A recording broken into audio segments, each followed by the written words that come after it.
the Brookings Institution. Santiago was also Vice President of the Inter-American Development Bank and Deputy Minister of Finance of Mexico. Very nice that you could both join us today, Piercarlo and Santiago.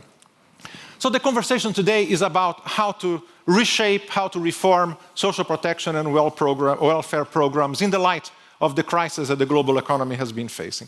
Let me start then with you, Ilse, since you are next to me. From your experience as chair of the OECD Committee on Employment, Labor and Social Affairs, you are really at the heart of policy discussions on the reform of social protection. What are the main priorities and options that are being considered in the conversations that you are having at ELSAC? Thank you first for inviting me to this event here. So to start with, actually, before this horrendous war of Russia in Ukraine, the recovery from the COVID crisis was well underway.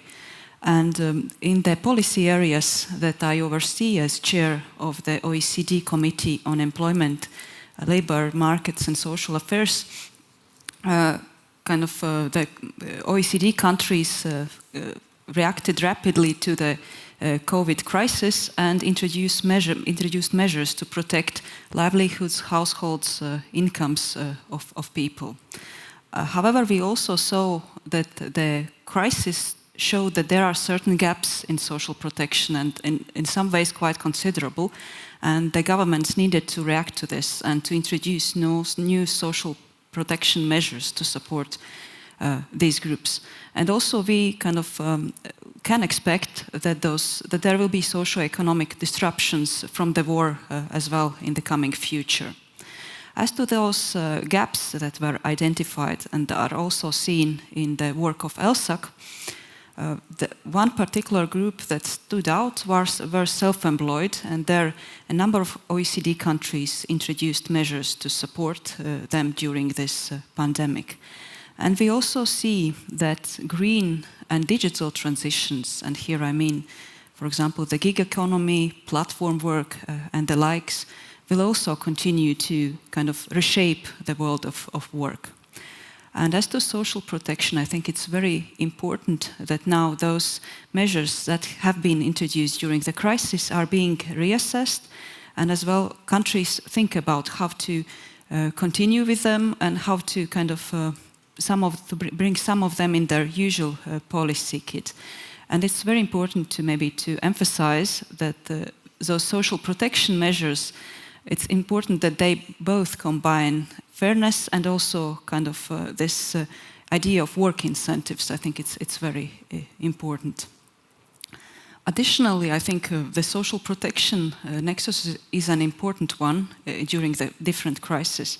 Because first, of course, it's about supporting individuals when they are out of work.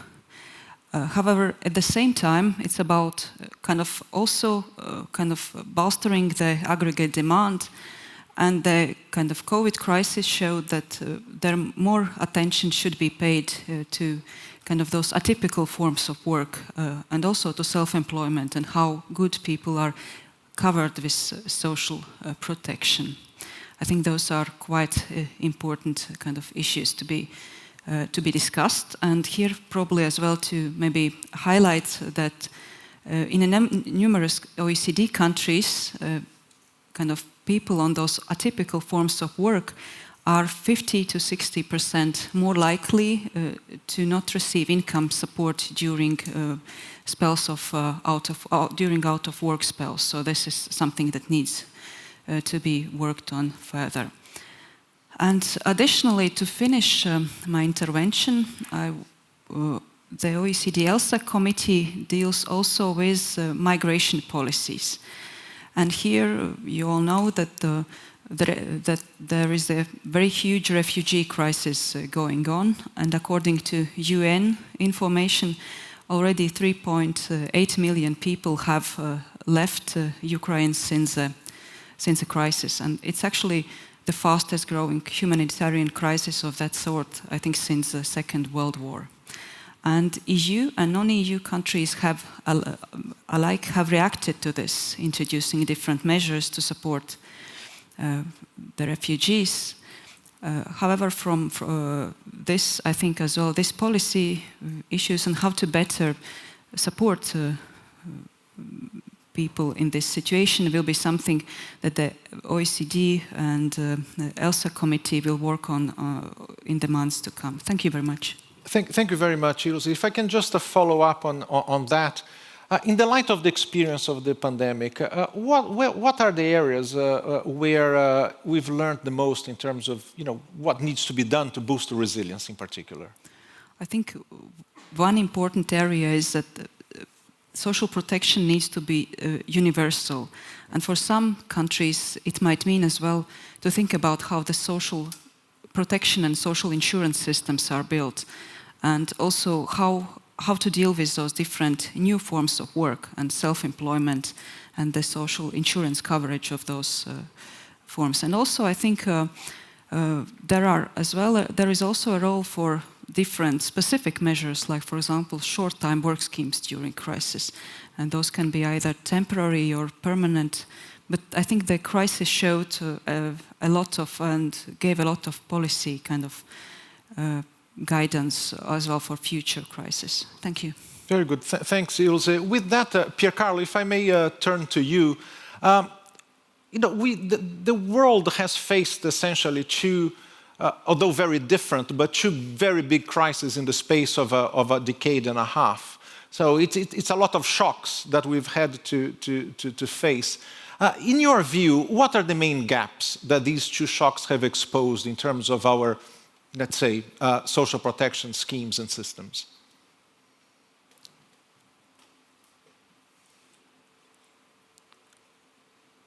I think we can't hear you, Piercarlo.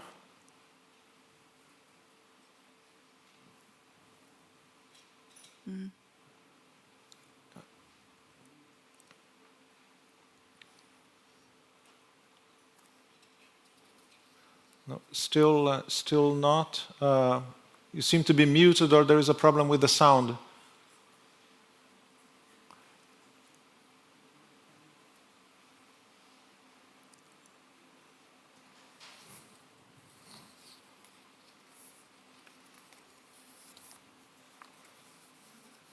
I think perhaps then to give you some time, Piercarlo, or to our technical colleagues to try and sort out the issue, perhaps we can move on then to Bambang here on stage, Bambang, if that's okay with you.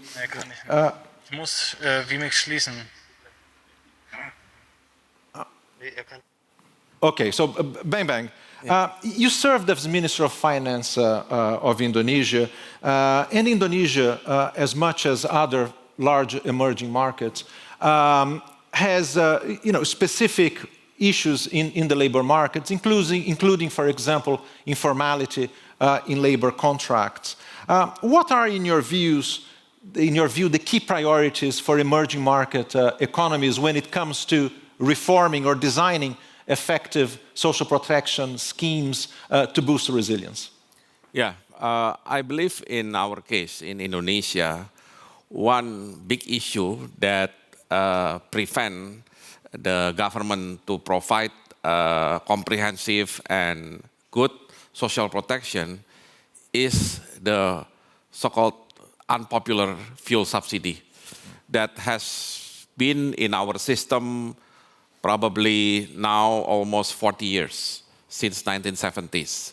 Because of the fuel subsidies, then government feels that most of the problem already solved, because once people do not complain about the fuel price, it seems that the issue of purchasing power, the issue of social protection already handled. But when we face the condition where the budget is fully constrained with that fuel subsidy, then we start to think what will be the better way to protect our people from the economic crisis or from the downturn in economic activities. Then we move to the protection from universal health coverage, and at the same time for the workers' protection or labor protection. But we have to do both at the same time. That's the problem.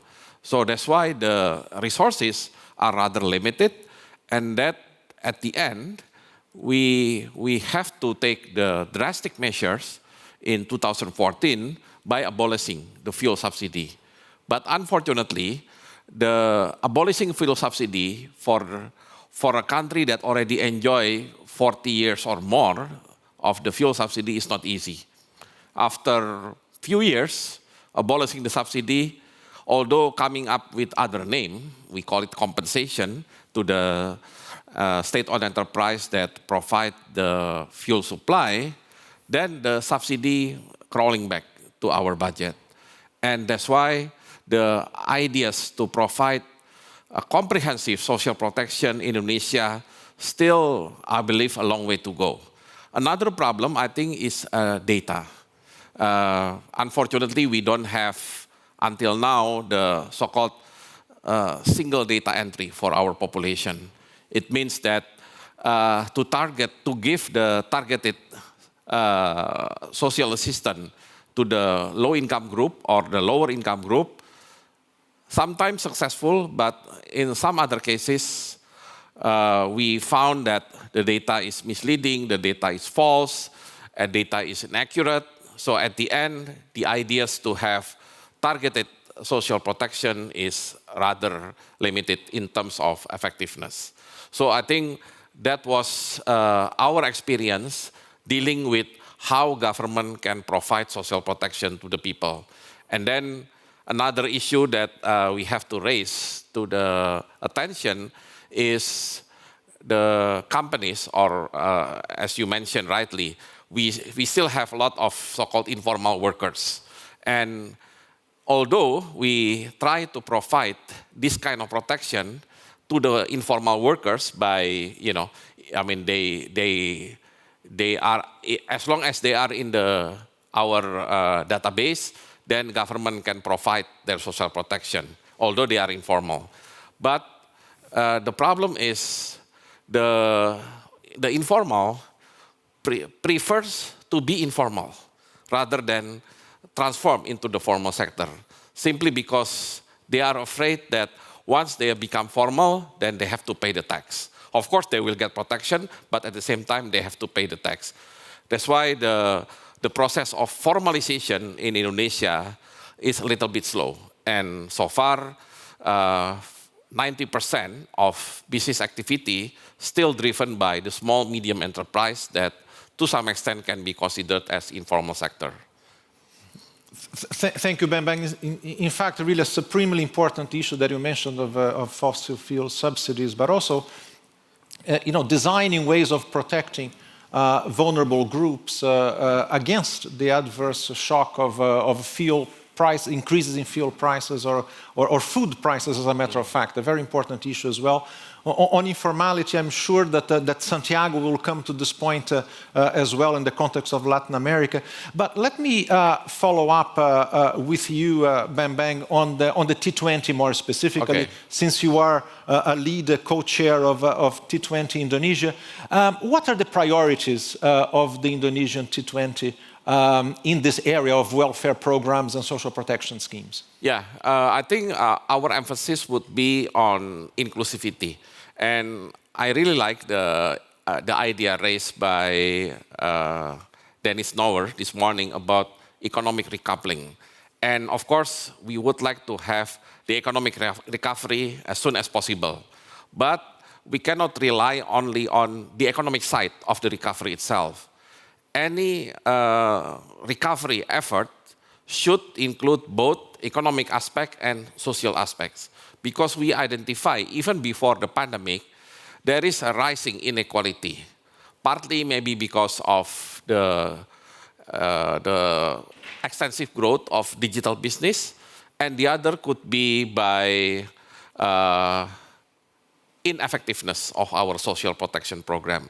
So with a rising inequality, and then during the crisis, during the pandemic, the government already gave the subsidy, some subsidies to some basic commodities, and then social assistance, direct social assistance to the low-income family, as well as the tax incentive for some of small and medium business men. But of course, that cannot be continued, after the pandemic. So we are into recovery process, and there is a reason we like to focus not only on the issue of sustainability, on the climate change, the issue of the digital disruption, but also the issue of how to build inclusive growth. And of course, one of the main ideas as a part of the inclusive growth would be how Indonesia can learn from successful social protection in other countries.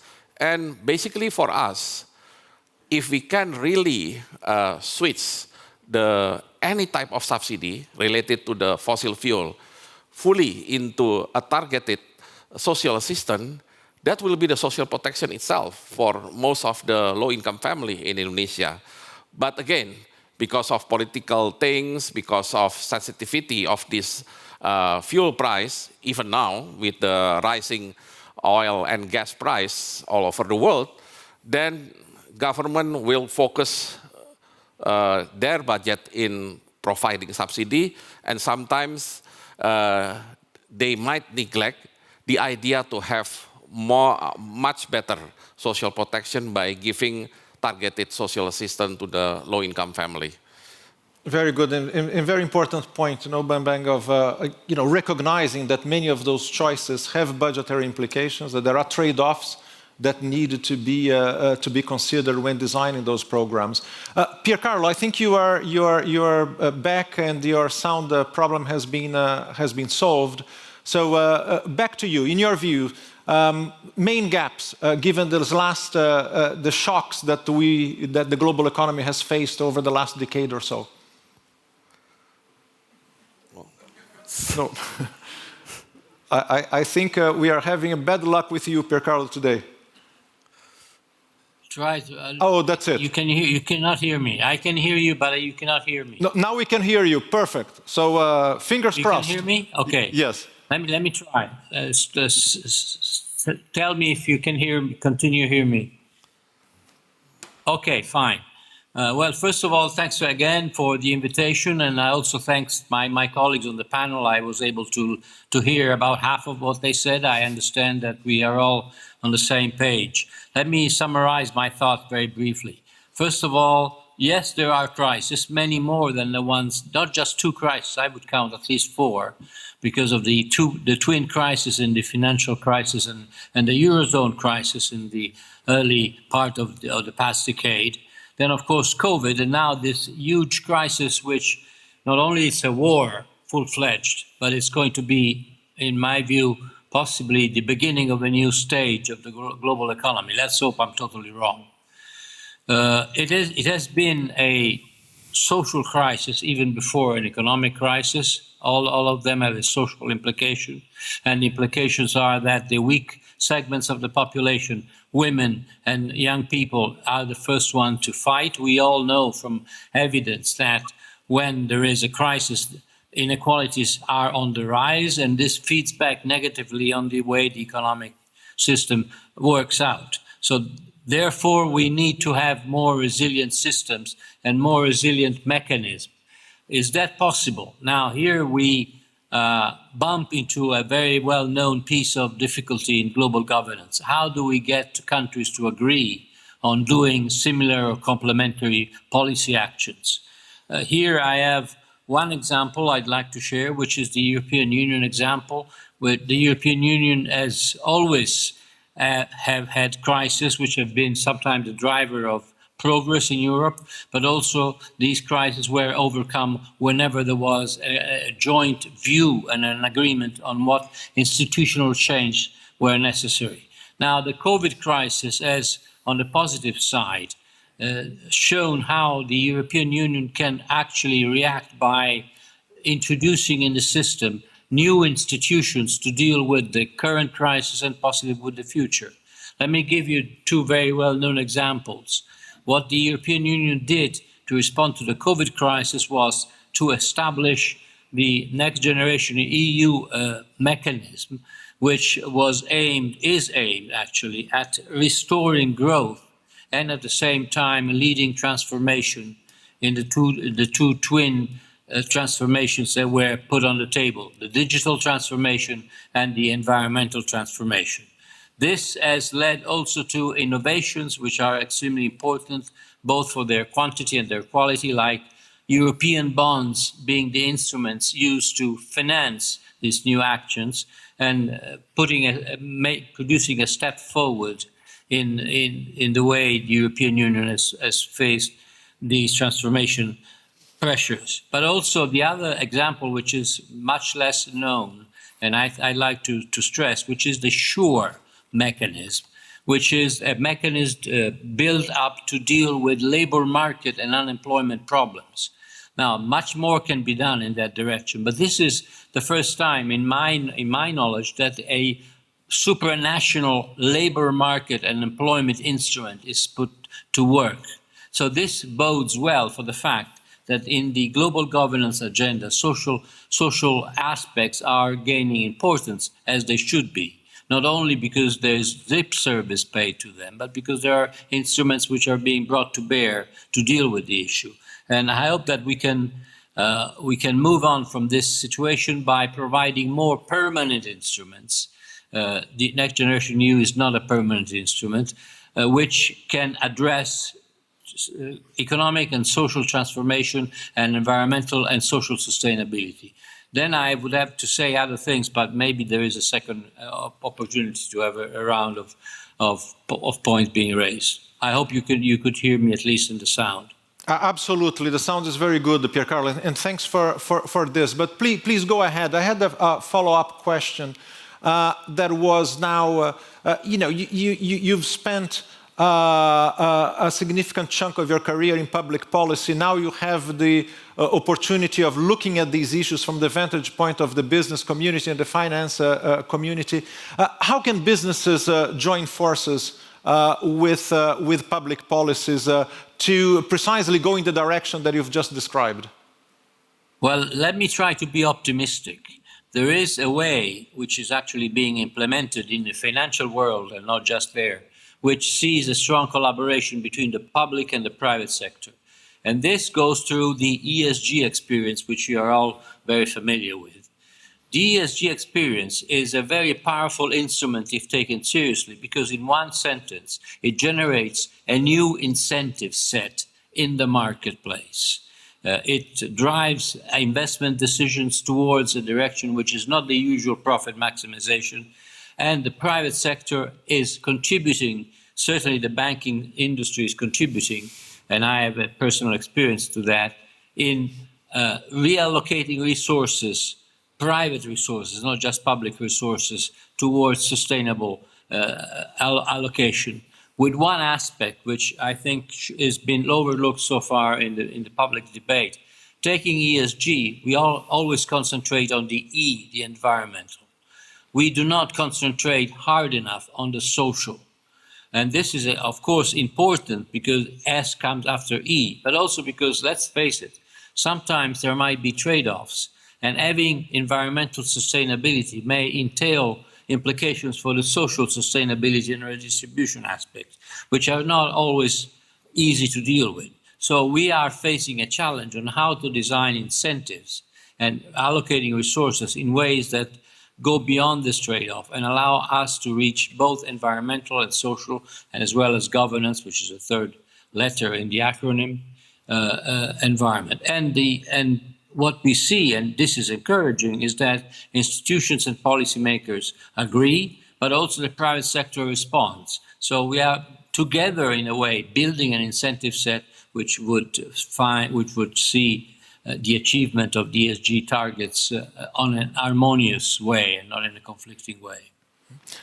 Thanks, Piercarlo. I think Santiago is having connection problems as well. But if I may, just you mentioned something very important, which is to create a permanent basis for what you're describing, the type of transformative process that you mentioned and you alluded to. What are the key obstacles in that area? What do we need to overcome to make sure that those reforms can become more permanent?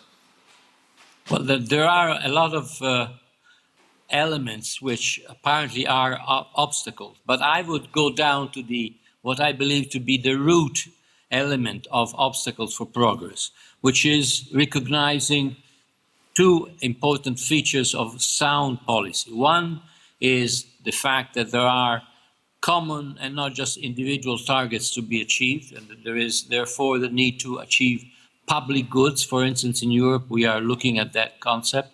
And the other one is, which is related to the previous one, is that we need to have a time horizon which is long enough to be patient to produce results. And this is something for the politicians and not just for the economics side of the story.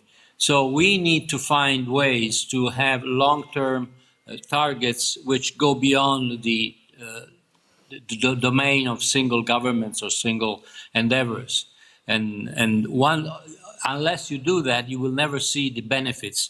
And Luiz, you know very well that point, that the benefits of structural change needs time to materialize and therefore to be perceived as positive.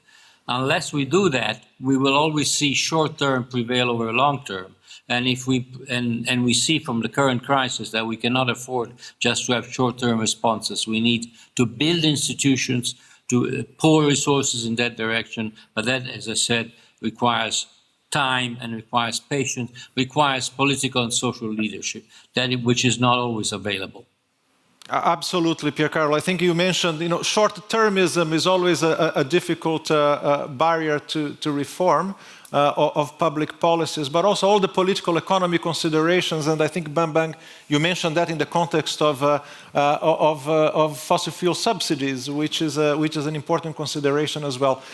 Santiago, if I may, turn it to you now. Bambang mentioned several aspects that are very specific to emerging market economies when it comes to putting together social protection systems or reforming them. What are your views about challenges and priorities for Latin America in particular, which is a part of the world you know so well? So, first of all, Luiz, thank you for the invitation. Can you hear me? Because the sound was not working before. Thank you. So in Latin America, as in many other regions of the world, the central challenge for social protection is the fact that the systems are segmented. They're segmented into a formal sector and an informal sector. And workers get protection mostly only when they're formally employed. However, and contrary to what most people think, workers are not all the time formal and all the time informal. There's a lot of transition in the labor market between formal and informal status. There's a lot of churning in the labor market, and the same individual changes from formal employment to informal employment. That means that individuals are sometimes protected against risks, and sometimes they're not protected. Sometimes they have access to health insurance and they're saving for a pension, and they have access to unemployment insurance. And then the same person with the same human capital, 1 year later, will not be protected. So they have erratic protection throughout their lifetime. This implies that social insurance systems work very, very poorly. Pension systems are not going to deliver pensions for more than half of the workers, even if they're saving for a pension, because they're not accumulating sufficient time and formality to qualify for a pension. So, first issue is social insurance is very erratic. Second issue is that the systems redistribute very little. In the OECD, the Gini coefficient before taxes and transfers is about 0.47. But as a result of social insurance and taxes and transfers, the Gini coefficient is brought down to 0.3. So it's a big drop from 0.47 to 0.30. And social insurance in the OECD reduces inequality. In Latin America, the Gini coefficient before taxes and transfers is about 0.51. After taxes and transfers, it's 0.49. So there's almost no change in inequality as a result of social insurance and taxes and transfers. So second issue, there is very little redistribution. Third issue, these systems are very hurtful to productivity because they tax the formal sector and they subsidize the informal sector. Productivity in Latin America has not increased over the last 2 decades. And it's very closely connected to the social insurance systems that are fragmented and don't work well. So, summarize, the systems do not provide proper insurance. Insurance is only erratic. Secondly, they redistribute very little. And third, they hurt productivity.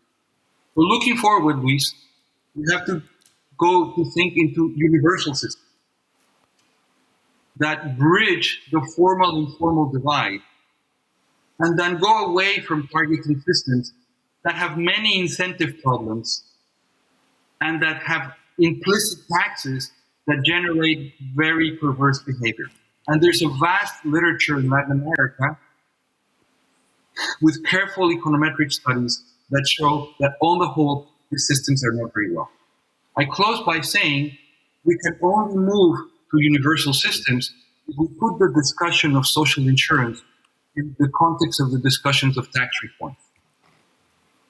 These two things have been thought of separately, and this has been a big mistake. We have to think about the redesign of social insurance at the same time that we think about the redesign of the tax system, and to bring taxation and social insurance into systems that are universal and more effective than what they are today. Excellent points, Santiago. And I think the 3 points that you made are actually very interconnected. It's because of this duality in the labor market. It is because how the social protection systems are financed. And it's because of the low redistributive potential of those tax benefit systems that you have the situation that is almost self-perpetuating. You mentioned universal social protection as a way out of this. What are the key features that you would see that, or in your mind, would be most desirable in the context of Latin America? Perhaps the most important, Luiz, there are many, but the most important would be to de-link those risks that have nothing to do with job status from the labor market. What do I mean by this? Think of health. People can get sick if they're self-employed or they have salaried employment or they're out of the labor force. But now we finance health mostly from wage-based contribution. This segments the system. So one step towards universality would be to have health systems that are financed from general revenues and not from wage-based contributions. And this way, everybody would have access 100% of the time, regardless of what happens in the labor market. Similar reasoning can apply for retirement pensions, in which you have to find ways of financing them that are not connected to whether people are self-employed, they're employed by a firm, or they have these mixed employments as a result of technical change. The systems today are extremely rigid, and they're based on a view of the world that has been completely superseded by reality for more than 2 decades. Thank you. Very, very important point, Santiago. And indeed, a very long debate in the context of Latin America that is applicable to many other parts of the world. And if I may, in relation to this, Ilse, because, Santiago referred to it as fragmentation in the labor market. In the OECD, we talk a lot about the duality in the labor market as essentially, different aspects of the same issue of having emergence of non-standard forms of work that you mentioned at the beginning, Ilse. What are the policy options to basically address this challenge? I found it very interesting that both of the speakers referred as well to those, we call them social protection gaps, that were quite evident in the OECD countries during the COVID crisis as well. And I think that's very important to think of how those social protection coverage gaps could be kind of dealt with. And also, I think informality is something that a number of OECD countries as well grapple with, and that's important as well to think about, and also about this universal social protection coverage and social insurance and how this interacts depending on the OECD country. For OECD, actually, this very important, it was those short-term work schemes were quite of importance, and for the European Union, indeed, the SURE instrument was the one that co-financed those. And I think that still shows that even though in many OECD countries, the social protection systems are very kind of generous and advanced, there are still kind of gaps that maybe will be filled, you know, with each and every crisis. Because I think there is a lot of discussion now as well on, for example, on those crisis support measures, whether those should be temporary or permanent, and how to kind of translate them into permanent policy instruments. Thank you very much, Ilse.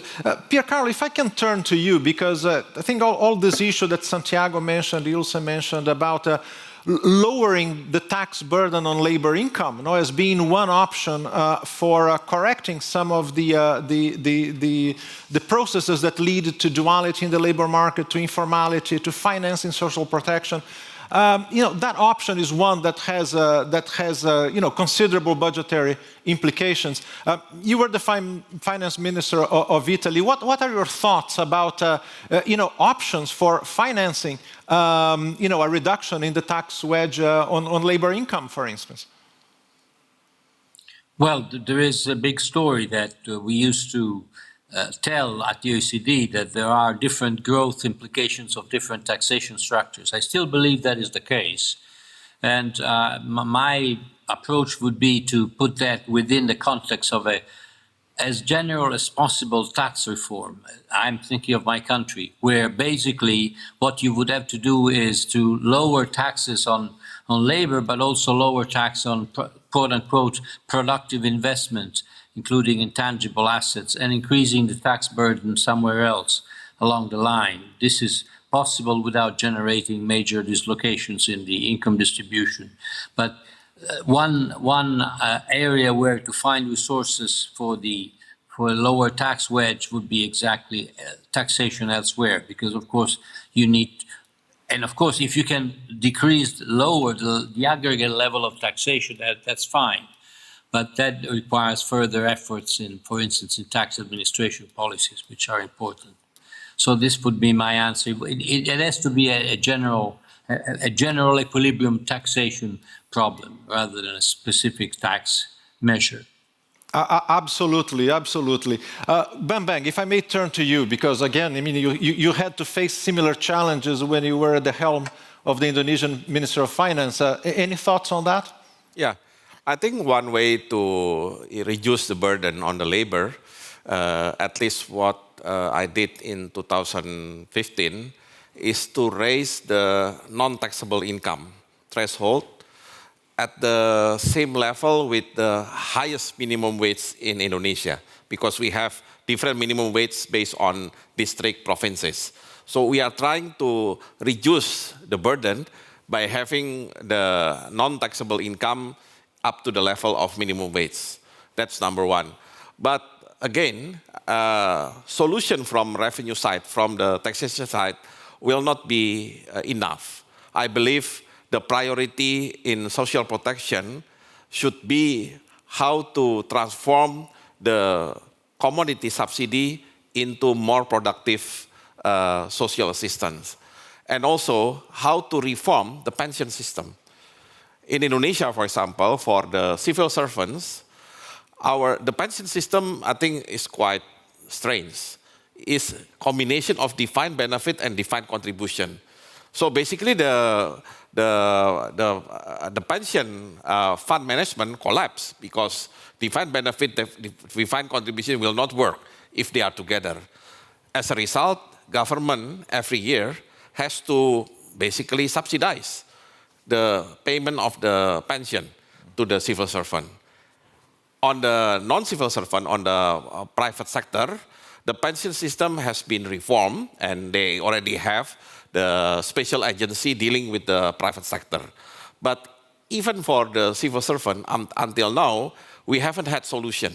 And I think the government needs to be brave to ensure that the pension fund for pension reform in civil servant is a must. Otherwise, we cannot use big amount of money from the budget to more productive social assistance, because we have to, again, subsidize the pension to civil servant every year. And the amount, I think, is quite substantive.